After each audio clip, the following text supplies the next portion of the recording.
the moment she placed the thick stack of files on the table and quietly said, "And Quat, you and Apostlel need to help me separate these." And Quat Tai felt something shift in the room. It wasn't an Apost just the weight of the documents or the serious look in her eyes.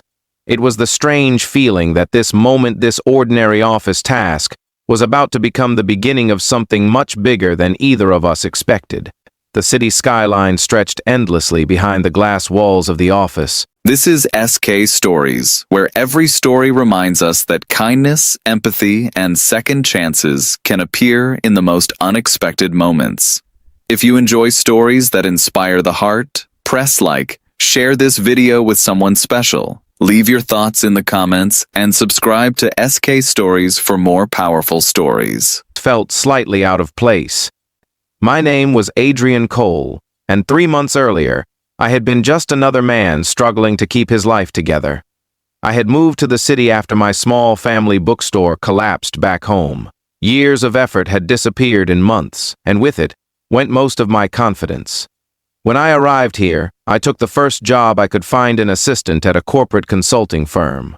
It wasn't an Apost what I dreamed of, but it paid the bills and kept the lights on. Most days, my job involved organizing paperwork, delivering reports, and making sure executives had everything they needed before meetings. Invisible work, quiet work, work that didn't an Apost attract attention, and that was exactly how I preferred it. But that afternoon changed everything. Standing beside the desk was Marissa Vale, one of the firm and Apost's most respected senior analysts. She carried herself with calm confidence, the kind that made people listen even before she spoke.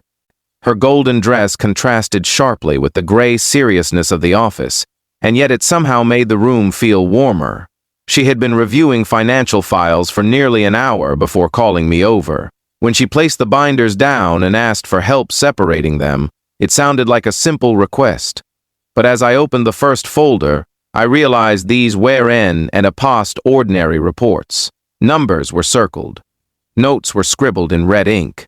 Entire sections were flagged. Something Wilson and Apost right. At first, I tried to focus only on the task. Separate the files. Organize them by date. Mark the questionable entries. Simple instructions. Yet as the minutes passed, I began noticing patterns, repeated transfers, accounts that didn't and Apost match the company and Apost's official records. I hesitated. People like me didn't and Apost questioned things in places like this. We followed instructions and stayed quiet, but Marissa noticed my pause. Without saying anything directly, she gave a small nod toward the numbers I had been studying, as if silently acknowledging what I had just discovered. That was the moment I realized she already knew. The files wherein an Apost just disorganized paperwork. They were evidence of something deeply wrong, and she was trusting me with it. The next hour passed in tense silence. Papers slid across the desk, pages flipped. Every now and then she made notes while I continued sorting the records. Outside the windows, the sky slowly shifted from bright afternoon to the soft orange glow of evening. Inside the office, the air grew heavier. By the time we finished separating the files, 3 distinct stacks had formed on the desk. One was ordinary financial documentation. The second contained suspicious entries. The third stack was thick with irregularities that were impossible to ignore. Marissa stared at that final pile for a long moment. Then she leaned back slightly, as if absorbing the weight of what we had uncovered. I expected her to dismiss me after that. People in her position rarely involved assistance in serious matters. But instead, she looked at me with an expression that was both thoughtful and determined. In that moment, I realized something surprising. She wasn't an Apost just asking for help with paperwork. She had been testing me. Over the following days, our quiet collaboration continued. We met during late hours when most of the office had gone home. The city lights outside the windows flickered like distant stars as we examined reports, cross-checked accounts, and pieced together the hidden trail buried inside the company and Apost's finances. It became clear that someone powerful within the firm had been manipulating transactions for years, and the deeper we looked, the more dangerous the discovery felt. For me, It was terrifying. This job was my lifeline. Losing it could send me back to square one.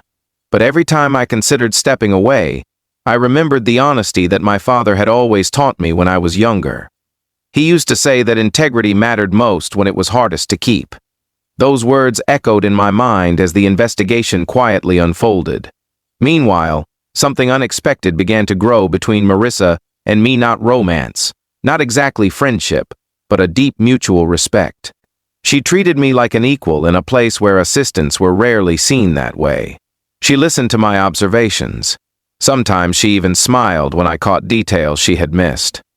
And for the first time since my bookstore failed, I felt useful again. One night, after hours of reviewing documents, we finally uncovered the truth. The irregularities traced back to a senior partner in the firm. Someone admired, Someone untouchable. The realization hit like cold water. Exposing him would shake the entire company, but ignoring it would mean allowing the corruption to continue. Marissa stood by the window for a long time that night, staring down at the city traffic far below. The lights moved endlessly like rivers of glowing metal. Finally, she turned back toward the desk where the files were stacked. There was determination in her eyes now.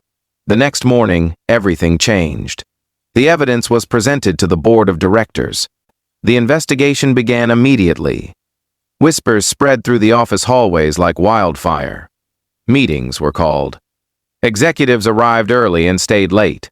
Within a week, the senior partner quietly resigned. The company released an official statement about and quote financial irregularities, and quote, but the truth was known among those who had been close to the situation. Integrity had won. For me, the experience transformed something inside. I walked through the office corridors with a different sense of confidence. Not arrogance, just the quiet understanding that doing the right thing had mattered. And then, one afternoon, Marissa called me into her office again. The same desk, the same skyline behind the windows. But this time, there were no suspicious files waiting. Instead, she slid a small envelope across the table. Inside was a promotion letter. The firm wanted me to join the financial review team permanently. For a moment, I couldn't and paused speak. Just months earlier, I had arrived in the city feeling like a failure. Now I was being offered an opportunity I had never imagined. Marissa watched my reaction with a calm smile. It wasn't and past a dramatic celebration or a grand speech. Just a quiet acknowledgement that something meaningful had happened. Before leaving her office, I looked once more at the empty desk where the stacks of documents had once been. It amazed me how one simple sentence, one small request to separate a few files had changed the direction of my life. Sometimes the beginning of something important doesn't, and a past look dramatic at all. Sometimes it arrives disguised as ordinary work on an ordinary day. If this story touched your heart or reminded you that honesty and courage still matter in this world, please take a moment to like the video and subscribe to the channel so more stories like this can reach people who need them. And before the story ends, I and a past love to hear from you. Please comment below and share the moment in your life when doing the right thing felt difficult but you chose it anyway. Because the truth is, life rarely announces its turning points. They appear quietly, hidden inside small decisions, simple words, and unexpected moments. Just like the day someone placed a stack of files on a desk and said, and quote you and apostle need to help me separate these. And quote, and in that quiet moment, without realizing it, a new chapter had already begun.